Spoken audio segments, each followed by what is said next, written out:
Muito bem, para você ligado em nossa programação, hoje nós estivemos presente em uma palestra que aconteceu no Instituto Federal Campus Iberubá, no auditório do Instituto Federal, e eu vou conversar aí com o Elmar Conrad, ele que é atual e futuro primeiro vice-presidente da Farsul, que vai falar um pouquinho sobre a sua entrevista que foi realizada, ministrado aqui no auditório do IF, que é com relação a prorrogações, crédito agrícola e seguro agrícola, tudo bem? Tudo bem, é com satisfação, Tavares, que a gente participa do programa Rumo ao Campo, né, da Rádio Planetário. Já não é a primeira vez.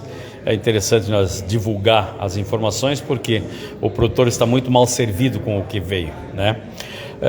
Nós iniciamos pela posição de que existiu praticamente uma conjunção de fatores que levou ao endividamento.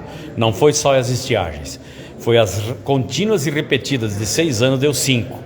E principalmente pela saída, pela quebra brusca que deu na safra 21-22, a retirada do seguro agrícola e também da mitigação do Proagro agora.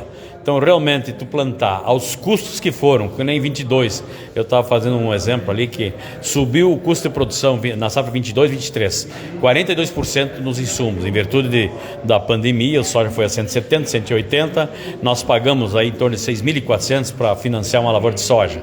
Tá? O preço, quando vão vender a soja, caiu para 120, deu mais 45% de quebra no preço. E na produção teve uma quebra de 42%. Então, realmente, eu digo assim, é uma junção de quebras que deu num ano e nas sequências de anos que levou essa posição que sempre veio soluções parciais, prorrogações curtas, de curto prazo, com juro contratual, né? Que tu sabe que quando se perde a produção, a próxima safra vai ter que carregar a perda daquela, mais o juro daquela perda e mais a produção atual e também o juro da contratação atual. E isso aí, obviamente, praticamente não tem margem para fazer isso, principalmente quando nós estamos vivendo aí numa posição em que os insumos ficaram no meio termo das altas que tiveram, e as máquinas inclusive também, e os produtos, as commodities no geral, tanto soja, quanto o milho, quanto o arroz e o trigo, estão com preços um patamar bem menor do que praticamente os custos de produção. Você trouxe alguns gráficos, alguns números também. Gostaria que você falasse um pouco sobre eles aqui na sua palestra de hoje. Nós mostramos, principalmente no que diz respeito ao seguro agrícola, né, que Tereza Cristina tem um projeto de lei, está no Senado, 2159, que justamente é a luz no final do túnel, e desta vez não é o trem que vem, né? É uma posição que traz justamente um projeto de lei que cria a lei de catástrofe para evitar o que aconteceu no Rio Grande do Sul, que em 21-22, com a quebra grande que deu, as resseguradoras saíram do Estado. Se tivéssemos tido uma lei da lei de catástrofe, obviamente esse fundo ampararia os prejuízos das resseguradoras, porque ninguém gosta e perde dinheiro e fica perdendo.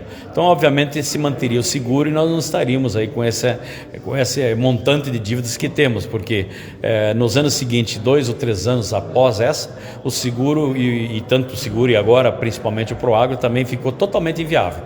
Então, os gráficos que a gente mostrou lá foi tipo assim: o Brasil já teve 1 bilhão de utilização para fazer abate no prêmio do seguro agrícola, a subvenção. Hoje só tem 540 milhões.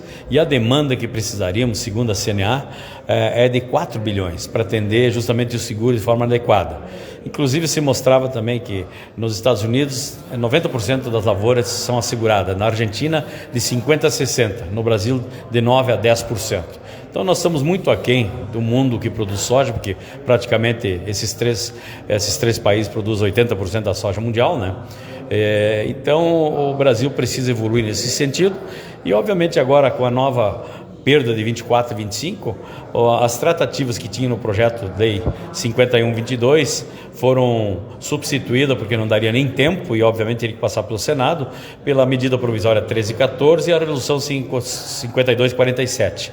E, obviamente, trouxe também, novamente, meia solução, que limita os patamares do Pronaf a 250, podendo dobrar, porém o juro sai de 6 para 8, O Pronamp é 1,5 milhão, podendo também dobrar para 3 milhões, porém o juro de 8 vai para 10 desse valor dobrado. E nos demais produtores, que é o grande problema, limitou em 3 milhões. E quem deve mais que isso é juro Mercado Livre. Hoje com a Selic que está em torno de 14, 15% aí o juro. E a agricultura não tem como carregar isso de dívidas, além da carga que tem do custo e os juros do contrato atual. Não contando que a situação hoje para acessibilidade de crédito está muito reduzida. O produtor está sem alternativa, porque as empresas cooperativas também estão com o freio de mão puxado, em virtude das perdas que também tem, porque o produtor, quando não colhe, não paga, né? Então, realmente, se não vier uma medida complementar aí, nós vamos ter uma safra no Rio Grande do Sul bastante prejudicada. E não só no Rio Grande, eu acho que o Brasil todo está assim, mas no Rio Grande muito mais. Você comentou sobre alguns municípios aí que não vão fazer uma plantação. Tivemos uma manifestação também de um assistente, estava assistindo a palestra, enfim. Você comentou sobre uma queda na economia. O que seria ela? Sem dúvida, porque o setor agro tem praticamente quem traz dólares para o Brasil, né? O superávit da balança comercial vem por causa do agronegócio, como muito bem apresentado pelo Domingos, a palestra anterior, né? O mundo hoje nós temos uma responsabilidade de 700 milhões de pessoas, quer dizer, 15% da alimentação mundial é a exportação brasileira. O Brasil é o principal exportador dos principais produtos de alimentação, né, seja grãos ou carne. Então, realmente, se tiver uma quebra de produção, é o produtor que está ganhando primeiramente o primeiro prejuízo, mas toda a cadeia que vive fora da porteira do agronegócio, seja na ida, que é os insumos, e na volta, que é a produção e a industrialização da produção, que seja o grãos ou carne, também deixam de ganhar. Então o Antônio da Luz demonstrou ali que nos últimos anos aí nós perdemos 50 milhões de toneladas de grãos. Isso corresponde diretamente ao produtor 117 bilhões de perdas. E quando leva para a cadeia toda, fora da porteira, isso se amplia para 345 bilhões de perdas. Isso é meio PIB do estado do Rio Grande do Sul na economia. Isso aí reflete, obviamente, na arrecadação tanto do estado quanto dos municípios e também na arrecadação para a federação. Obrigado pela participação. Agradecemos a oportunidade e sempre à disposição.